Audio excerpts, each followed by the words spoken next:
No fue este un día de gloria.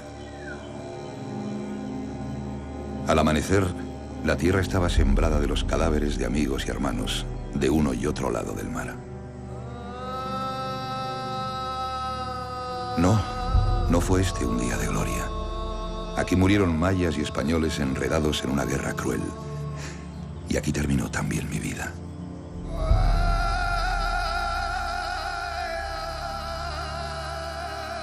Un virote de ballesta me fijó en el sitio y un tiro de arcabuz acabó definitivamente conmigo. ¿Qué hacía un súbdito del rey español con esta indumentaria? Con la nariz, orejas y labios perforados, con las pinturas y ornamentos de un cacique maya.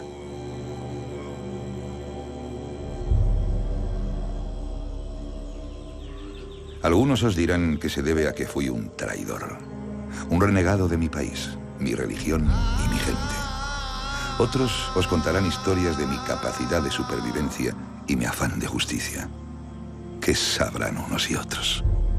Fui un español de a pie y terminé mi vida convertido en un jefe maya. Yo os diría, y de esto sé bastante, que se debe a una historia de amor. Amor por una mujer. Amor por la libertad. Amor por la vida y la supervivencia.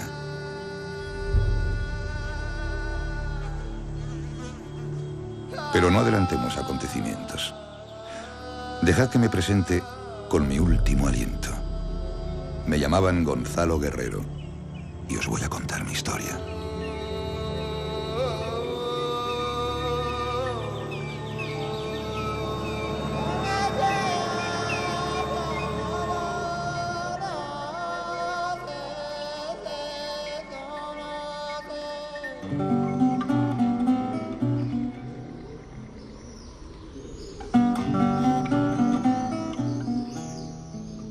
Mi historia comienza aquí, en el condado de Niebla, en 1492. Aquellos últimos años del siglo XV fueron tiempos muy duros. Concluíamos una reconquista eterna y el pueblo sufría terribles penalidades.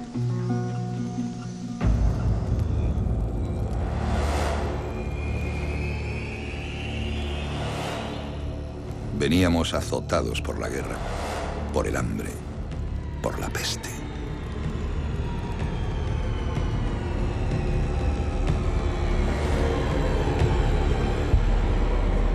La Santa Inquisición te podía juzgar por herejía y hacerte confesar lo que quisieran con métodos abominables.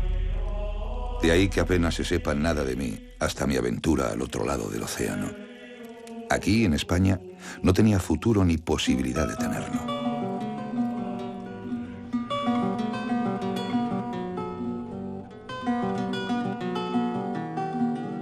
Y entonces el capitán Colón descubrió un paso a las Indias Occidentales, o lo que es lo mismo, me brindó, por primera vez en mi vida, un lugar para escapar a mi destino. Más allá del peligroso océano, al otro lado del Atlántico, se podía llegar a las Indias. Una tierra llena de promesas para aquellos que no tuvieran miedo a lo desconocido. Y yo, que llevaba toda mi vida conviviendo con la Inquisición, ya había perdido el miedo. Un mundo de posibilidades me esperaba, pero no podía imaginar hasta qué punto el destino iba a jugar con mi vida.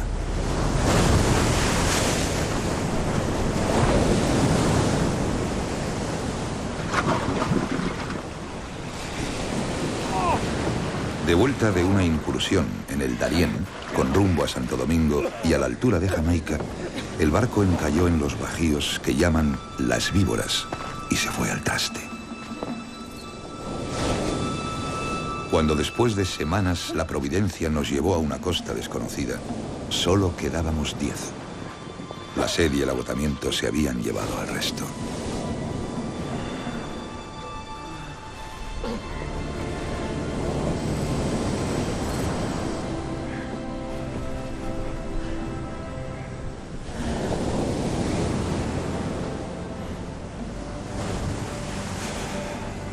Frente a nosotros teníamos un nuevo mundo, una selva cerrada que parecía tan llena de promesas como de demonios.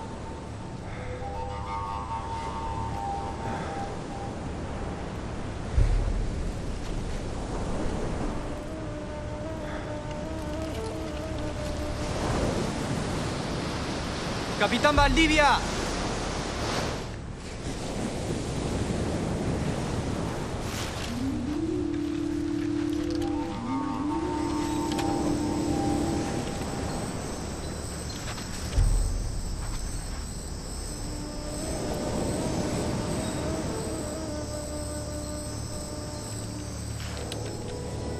Seguramente el impacto de encontrarse con gente tan diferente debió haber sido muy dramático.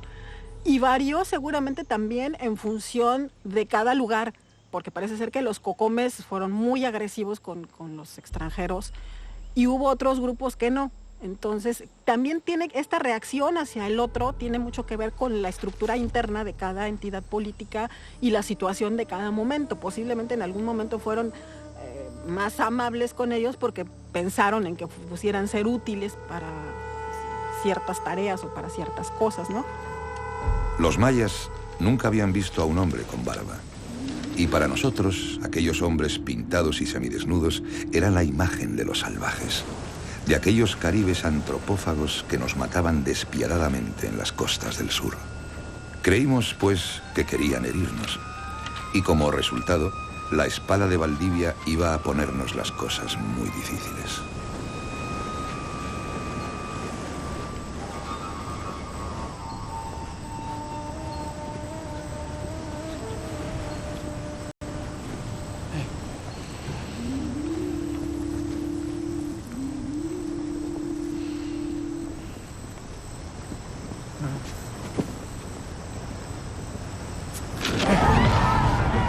No hubo culpables, salvo el temor y el desconocimiento entre dos mundos. ¿Qué fue lo que pasó entonces? Déjenme que se lo cuente según las diferentes versiones de los cronistas que escribieron sobre mí.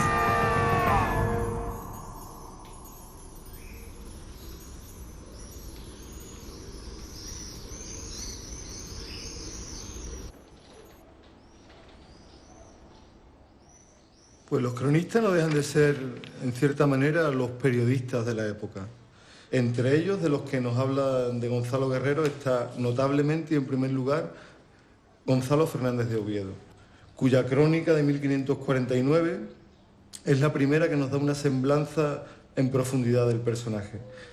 En segunda instancia está Francisco López de Gómara, que fue capellán de Hernán Cortés y que, sin embargo, no pasó nunca a las Indias, nunca visitó América. En tercera instancia, por último, está Bernal Díaz del Castillo, que fue un capitán de Cortés, que viajó en las 3 expediciones a Yucatán y que escribe una crónica insistiendo en el hecho de que él fue testigo de los hechos que narraba. Déjenme que les cuente en primer lugar la visión de los hechos de Francisco López de Gómara, porque, aunque nunca estuvo allí, es el cronista al que más caso se ha hecho para sacar conclusiones sobre mi vida a partir de aquel día en que llegamos a las costas de la provincia que llamaban Maya.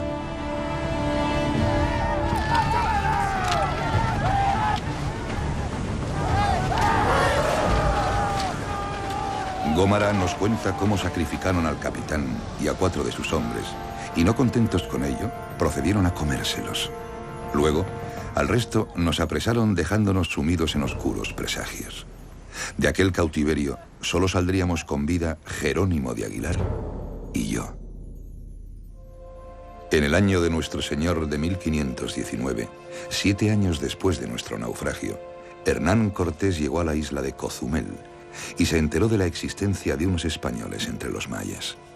La conquista de México, pues salvo algunas expediciones que habían pasado por la costa, en realidad se va a, digamos, a centrar en el momento que Hernán Cortés, desobedeciendo las órdenes del gobernador de Cuba, va a venir con sus naves y va a topar primeramente con la zona maya, precisamente, en Cozumel, etc.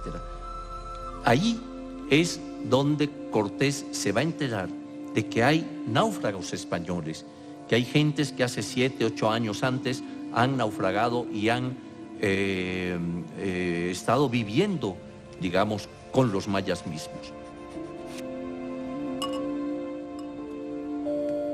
Cortés estaba iniciando su conquista y escribió una carta llamando a estos cautivos españoles y ofreciendo rescate por ellos. Tener intérpretes para su contienda era una baza que no podía dejar escapar. Y a su reclamo apareció, pocas semanas después, Jerónimo de Aguilar, mi compañero de naufragio.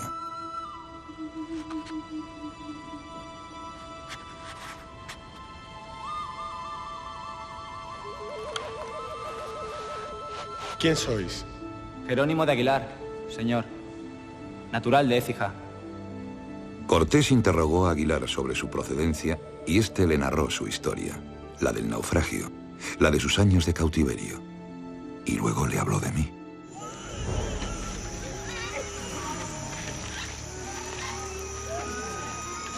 Jerónimo de Aguilar contó que había caído en manos de un cacique maya y que, guiado por mis deseos carnales, había formado familia con una india, convirtiéndome en un maya más.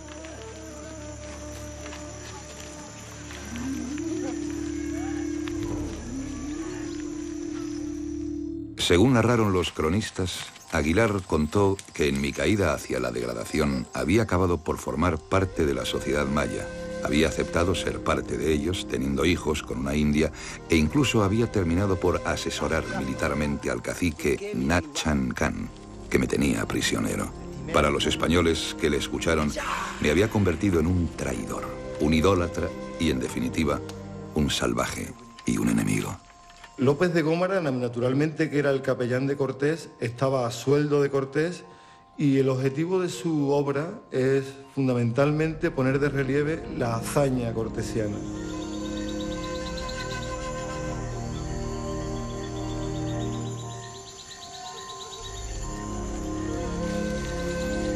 Siguiendo con esta increíble versión de Gómara, yo recibí la carta de Cortés pidiendo mi regreso de manos de un emisario indígena.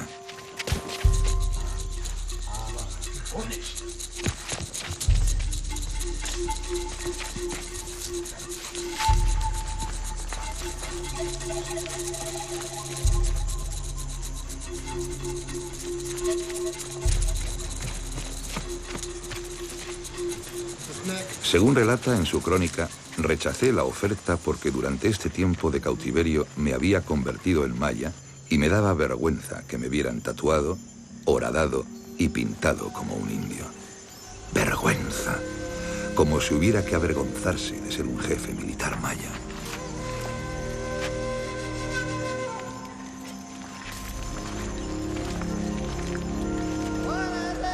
Ayudándome de un tizón, escribí mi respuesta en el reverso de la carta.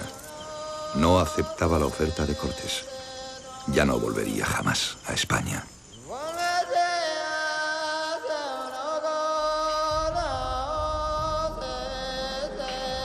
Lope de Gómara inventó toda esta historia. Cuando Cortés escribió la carta, yo estaba en Chetumal, y más de 300 kilómetros separan esta población de Cozumel.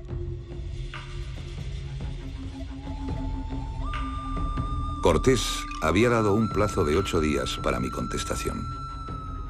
¿Cómo iba a recibir la carta y contestar? Habrían hecho falta más de 15 días para mandar un emisario a buscarme a pie y que volviera con mi respuesta. Claro que esta no es la única versión.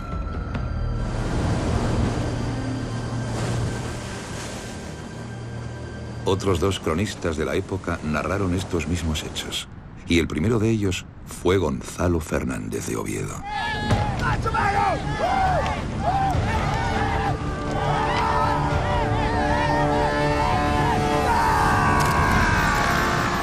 Fernández de Oviedo, el primero que escribió sobre mí, también contó que, tras el naufragio, los indios que encontramos en la playa nos atacaron y arrancaron el corazón al capitán Valdivia y a otros 4 españoles, aunque no hizo mención al canibalismo. Fernández de Oviedo cuenta brevemente cómo recibí la carta de Cortés, y también él insiste en que fue la vergüenza de verme convertido en un maya lo que me hizo declinar el ofrecimiento. Oviedo y Gómara se lo inventaron, así de sencillo. López de Gómara nunca estuvo en América, nunca acompañó a las huestes de Cortés. Era una especie de compañero de Cortés en España y escuchaba lo que Cortés relataba, ¿verdad? La lectura de sus cartas de relación, etc. Y de ahí inventó.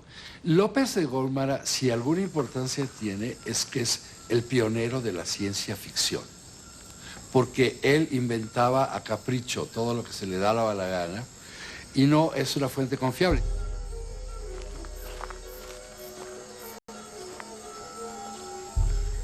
Queda una tercera versión, la de Bernal Díaz del Castillo, el único cronista que fue testigo del encuentro de mi compañero Jerónimo de Aguilar con los hombres enviados por Cortés para encontrarnos.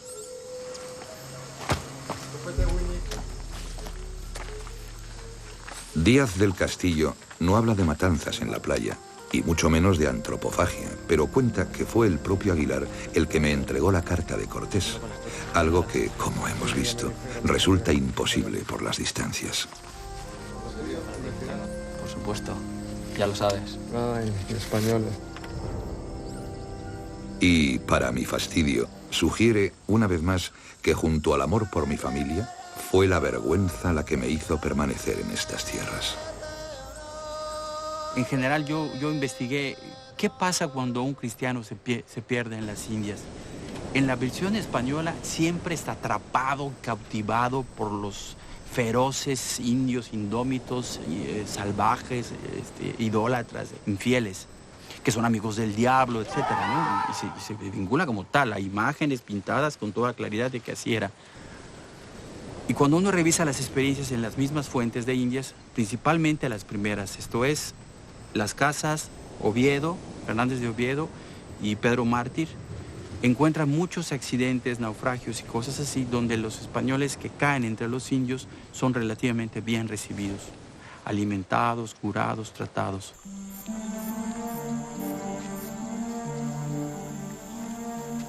¿Qué pasó realmente? ¿Qué me sucedió para que acabara convirtiéndome en uno de los enemigos de mi país de nacimiento?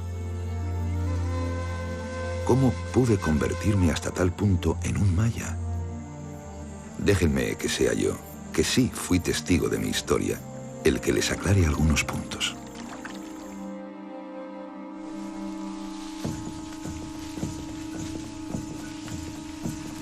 Después de hacernos prisioneros, pasamos largos meses de cautiverio.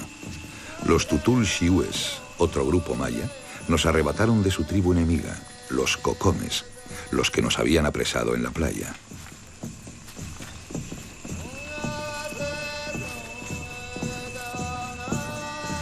Durante este cautiverio, tuve tiempo de observar al pueblo que me había hecho prisionero. Descubrí que su cultura debía remontarse siglos atrás.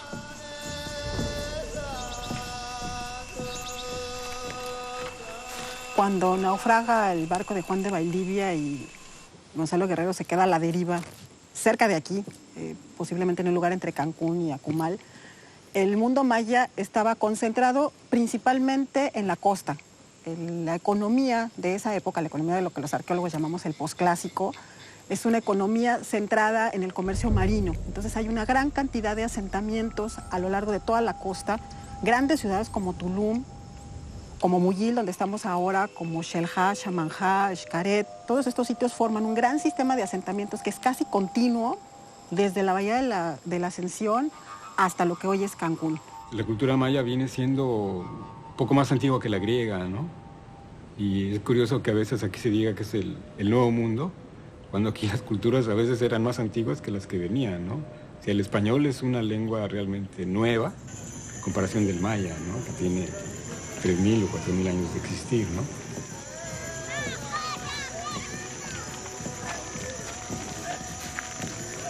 Los mayas me fascinaron. Más que sus ciudades y su pasado, fueron sus gentes las que me impresionaron. Era gente muy distinta a cuanta había visto, sí, pero a fe mía que nada tenían que envidiar de las gentes con las que yo me había criado. A mí lo que más me gusta del personaje de Gonzalo Guerrero es su proceso de evolución personal en su estancia. Porque él venía del Darién, de una experiencia muy desagradable, con mucha muerte, mucha violencia, quemas de aldeas, muchas muertes de sus amigos, muy probablemente venía con mucho temor a volver a caer en un lugar así. Sin embargo, se queda y empieza a tener tiempo y empieza a ver que, bueno, no se lo comieron y tienen hijos.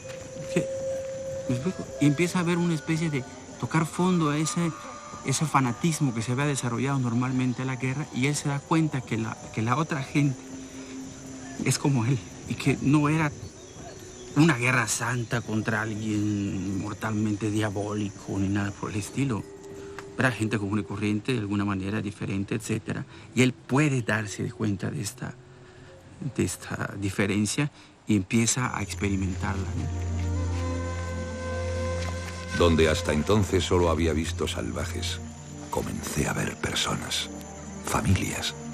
Sin darme cuenta, mi odio hacia ellos comenzó a dejar espacio a la admiración.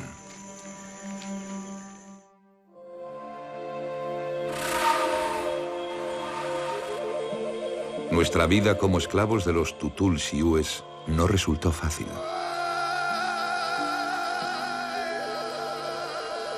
Taxmar, su jefe, era un hombre recto, pero nos entregó a Teom, su sumo sacerdote. Y Teom era un hombre cruel. Cuando Taxmar dejó de ser nuestro amo, Teom nos hizo trabajar hasta que solo Aguilar y yo quedamos con vida. Las fatigas del trabajo diario a punto estuvieron de acabar con nosotros también.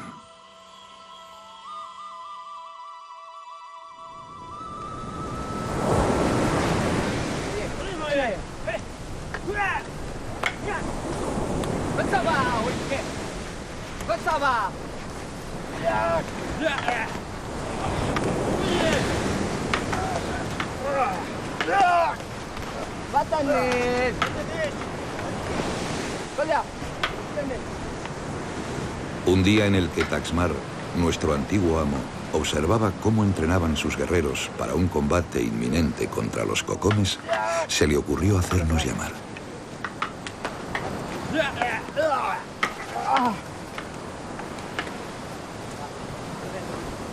Quería preguntarnos por nuestra forma de ver la guerra, nuestra manera de luchar contra nuestros enemigos. Y yo ya había aprendido algo de la lengua maya. Mete que való. Ichilón, traca. Humo doy tatuey. De Castilla. El Ugmok, Purubatay, Kubuchu, Televeida. Humo doy, Abatey. Mismaku, Yontek. San Samatín, Kubuchu. San Samaquín, Seimeitik. De que me bicho limeta. Daramaso Jejelak. Da igual. Al diablo.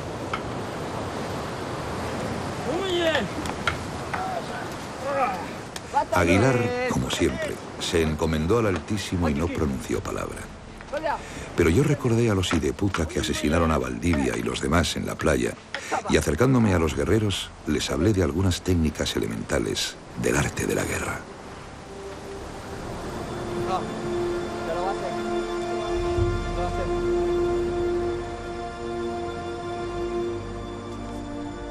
Allí en la playa, ayudado por un palo y con la arena por tablero, un esclavo llegado del otro lado del mar les mostró la necesidad de turnarse en batalla, del poder de hacerse invisible, del valor del ataque por sorpresa y la eficacia de una emboscada.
Aplicando algunos de mis consejos, los tutulsiúes alcanzaron importantes victorias sobre los cocomes.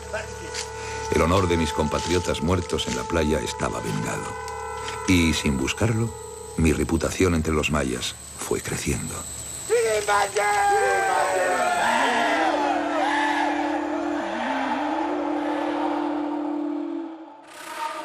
Taxmar, que me había tomado a precio, me regaló al jefe Nachan Khan, un cacique sabio que gobernaba en la ciudad de Ixpaatún, cerca de la bahía de Chetumal, liberándome del cruel Teom.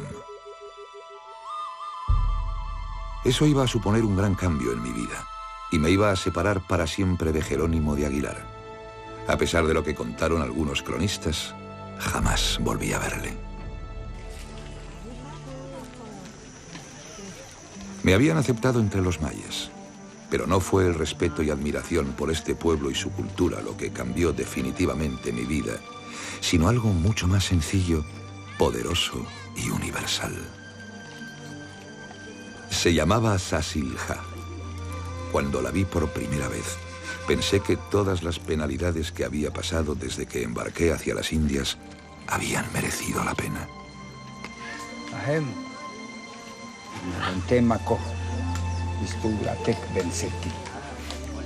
De nuevo, los novelistas le dieron sangre real y la hicieron princesa maya. Para mí, hubiera sido lo mismo princesa o plebeya. Era Sasilja, la mujer más bonita que había visto en mi vida.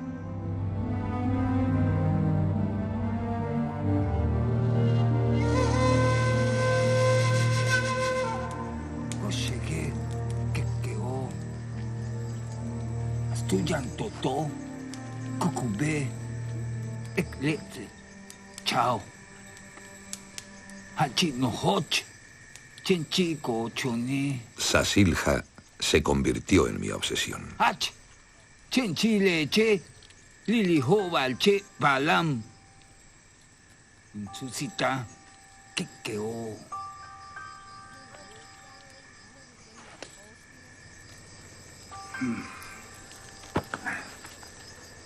Sabía que ella sentía lo mismo. Pero la cosa no iba a ser tan fácil.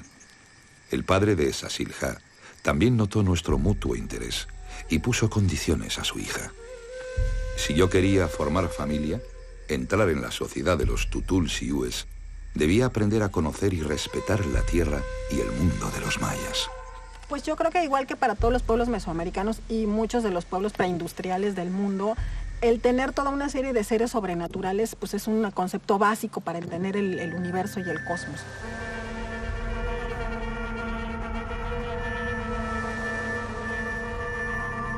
Pues la construcción de un universo como el de los mayas, lleno de seres fantásticos y de elementos divinos, requería de un profundo conocimiento de la naturaleza. Entonces, desde épocas muy tempranas, los mayas acumulan una gran cantidad de conocimiento que a final de cuentas les va a ser útil para generar esa concepción del mundo que va a permanecer a lo largo de mucho tiempo. Sasilja me guió por lugares que no podía imaginar.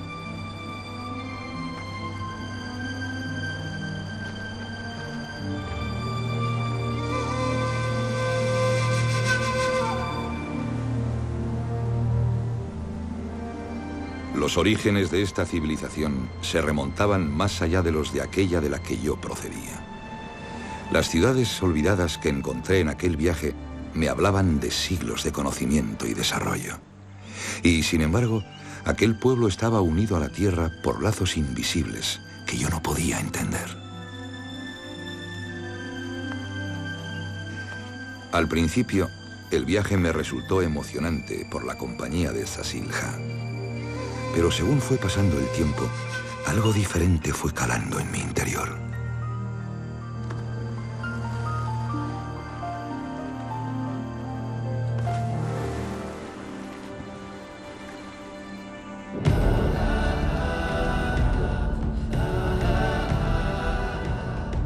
Aquel resultó ser un viaje iniciático. Tenía que abrir mis ojos al mundo que me rodeaba para ser capaz de entender el mundo maya, sus dioses, sus demonios, sus miedos.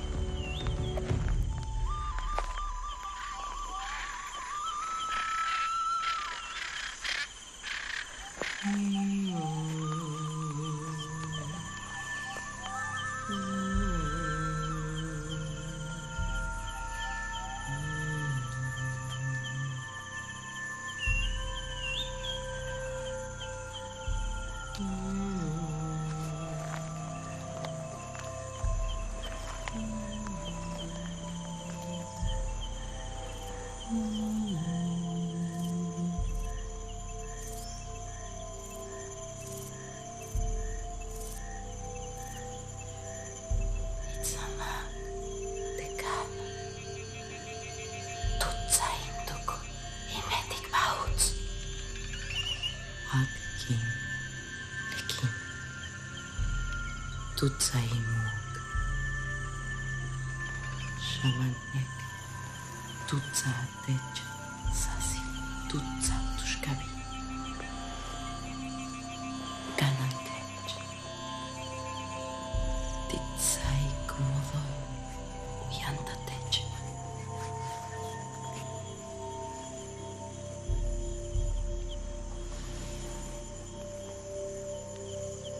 El humo.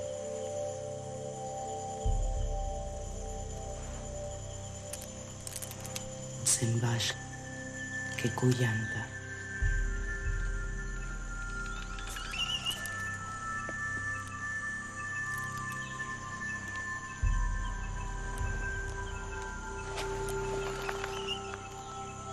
Una pequeña ofrenda de sangre abrió la puerta a mi nueva vida.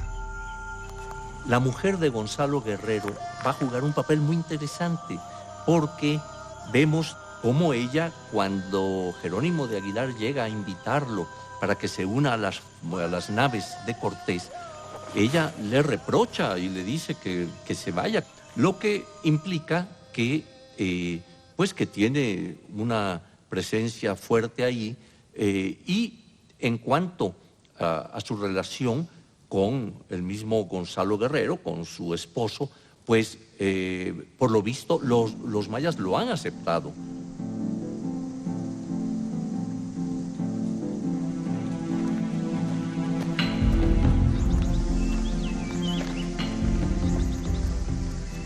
Mi iniciación no había acabado. Después de los días con Sasilja en la selva, acompañé a su padre a ver los confines del mundo.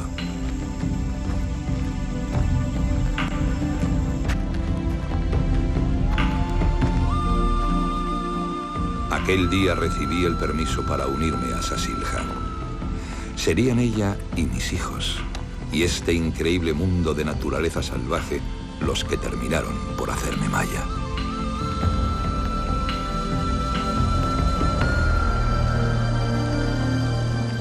Al otro lado del mar, mi pasado y mi país se desdibujaban.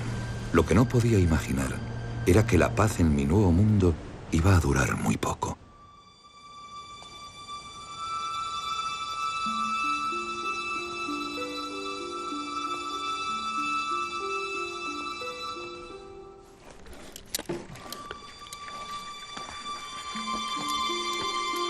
El adelantado Montejo había iniciado la conquista del Yucatán.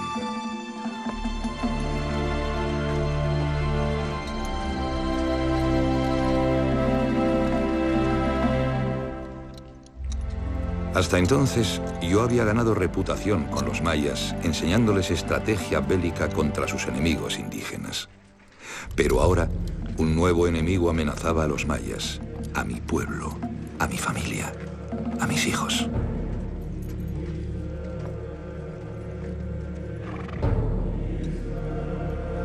Y estos eran mis compatriotas, los españoles.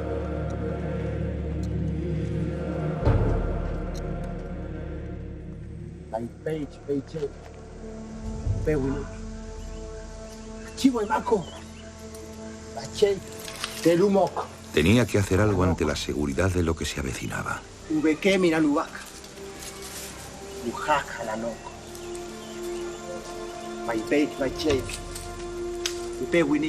Comencé explicándole a mi pueblo la forma de repeler el ataque de los españoles que llegaban a por esclavos. Les enseñé a no tenerle miedo a las armaduras y a no huir de los caballos, animales que nunca habían visto y tomaron al principio por semidioses.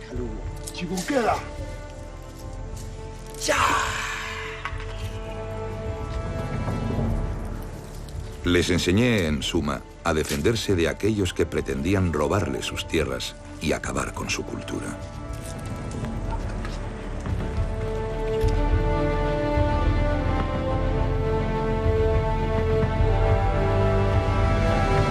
En 1527, el salmantino Francisco de Montejo y el capitán Alonso Dávila, al mando de 4 navíos y 380 soldados, cruzaron el Atlántico con la misión de conquistar y pacificar la península de Yucatán.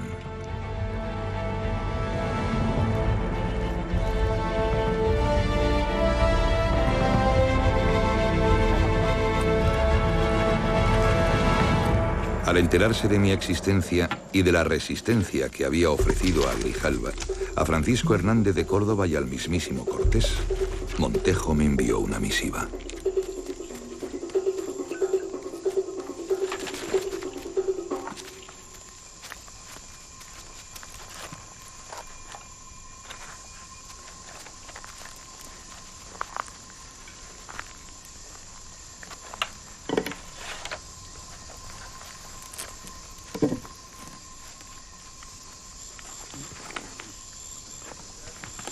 Aquella carta anunciaba el fin del mundo maya como yo lo había conocido. Mis amigos se relajaban ignorando que aquello que acababa de leer afectaría radicalmente a sus vidas. De nuevo me daban la gloriosa opción de escapar de los mayas. Eran militares ciegos a una cultura tan brillante como la suya. Y nada iba a hacerlos cambiar.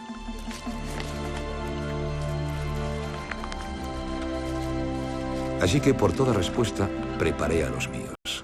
Sí, los míos, para una guerra que sabía que no podríamos ganar. La presencia de un personaje como Guerrero pudo muy bien contribuir a explicar el gran fracaso de la conquista de Francisco de Montejo de la conquista de Yucatán. Eso además ayudaba a explicar algunas circunstancias completamente novedosas en el contexto de aquellas conquistas. Los mayas utilizaron técnicas de guerra que no habían encontrado los españoles en los indígenas de América hasta aquellos años. Hacían empalizadas, bastiones y fuertes en los sitios de paso. Tenían armas mucho más ligeras y más adaptadas a las nuevas situaciones de guerra. No temían a los caballos, que ya es proverbial aquel miedo de los aztecas a los caballos que consideraban seres cuasi mitológicos. Y todo esto había que explicarlo de algún modo y en ese contexto encajaba muy bien una figura como la de Gonzalo Guerrero, que aparecía ahí como alguien que había explicado a los mayas que los españoles no eran seres inmortales, que los caballos eran animales perfectamente mortales, que las técnicas de guerra, el fuego, el uso de la pólvora, etcétera, no eran el trueno en poder del dios, etcétera. Y de repente ese personaje podía justificar y podía explicar muy bien la nueva situación bélica de la conquista y, como digo, la gran ruina que tuvo Montejo en aquellas guerras.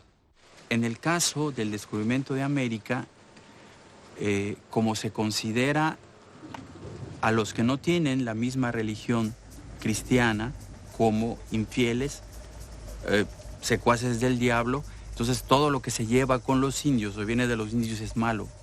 Por eso se destruye su cultura y por eso se ponen encima de un templo maya una iglesia, porque nosotros somos superiores. Hay una lógica y por eso también la conquista es muy destructiva y también se intenta borrar la memoria indígena, ¿no?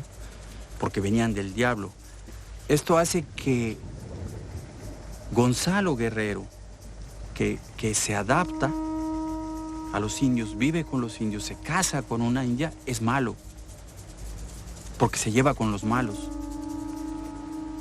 pierde su alma, se vuelve peor que indio, hereje, y va a ser traidor en la historia española de la época. Yo pienso que quizás se ha opacado un poco esta figura, porque además pues aparece muy, digamos que muy tenuemente, ¿verdad?, en ese momento que se le va a invitar a que él se una a las fuerzas españolas. Él rehúsa esta invitación y esto ya nos da esa otra forma de pensamiento de un hombre que se integra y que va a luchar y, según dicen, va a morir inclusive en defensa del pueblo que ha hecho suyo.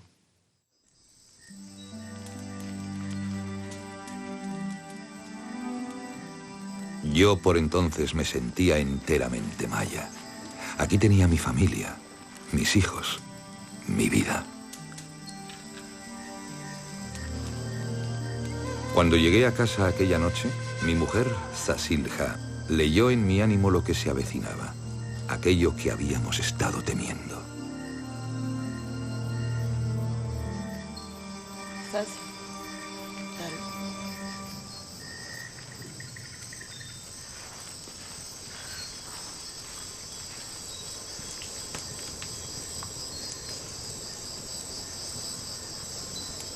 Ejecutarlo.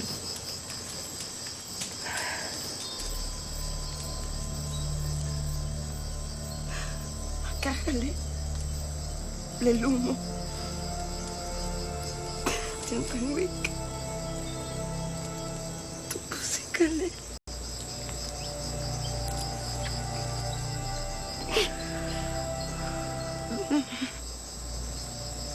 Fueron los momentos más amargos de mi existencia. Aquella noche me despedí de todo lo que quería. Dejaba atrás mi vida, la que elegí después de innumerables vivencias. Y afronté un destino inevitable sabiendo que mi elección había merecido la pena.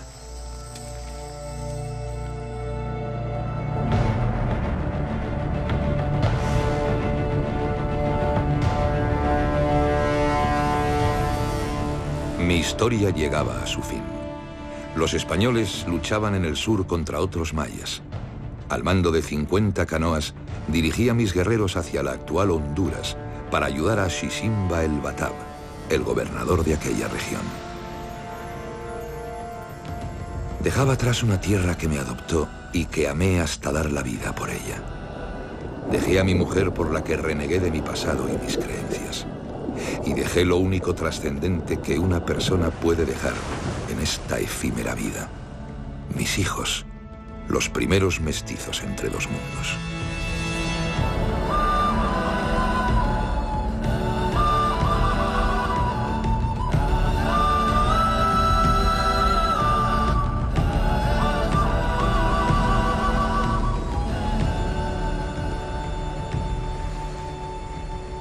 En España me convirtieron en el ejemplo de todo lo aborrecible.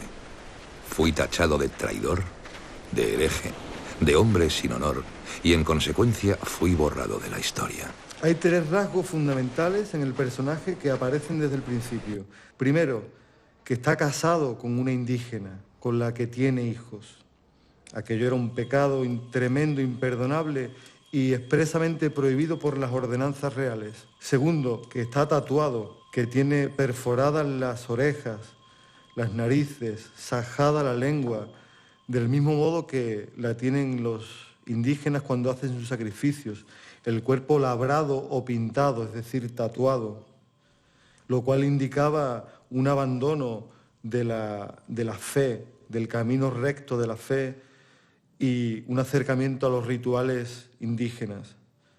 Y el tercer rasgo es el rasgo del traidor, que se había involucrado en la defensa y la resistencia de los indígenas a la conquista española.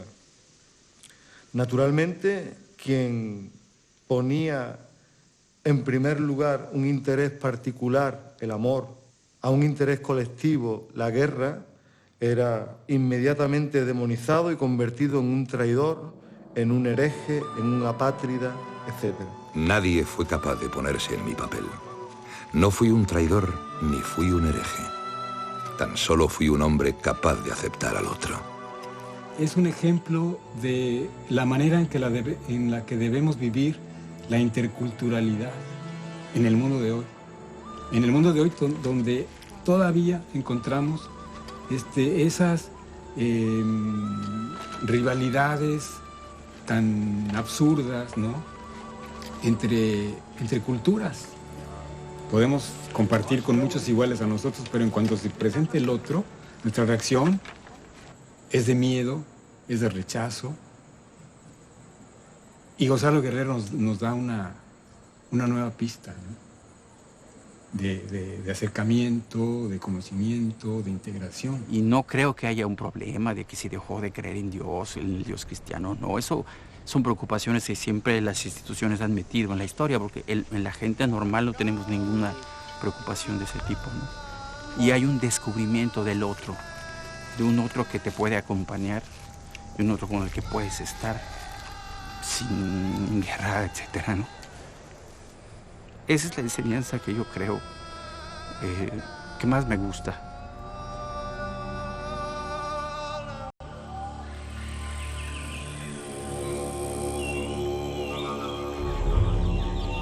Volvemos al lugar en el que empezamos mi historia y acabó mi vida.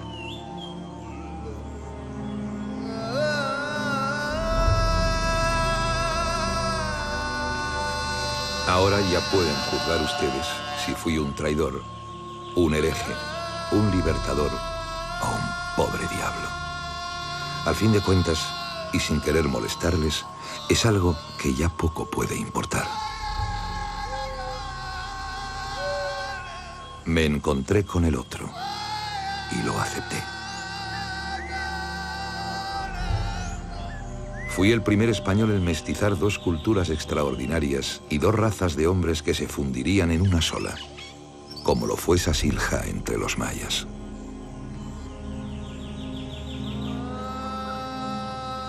Siempre creí estar haciendo lo correcto, pero aquí, rodeado de los cadáveres de tanto compatriota mío, hermanos de un lado y otro del Atlántico, no puedo dejar de pensar en lo ciegos que nos hace el orgullo.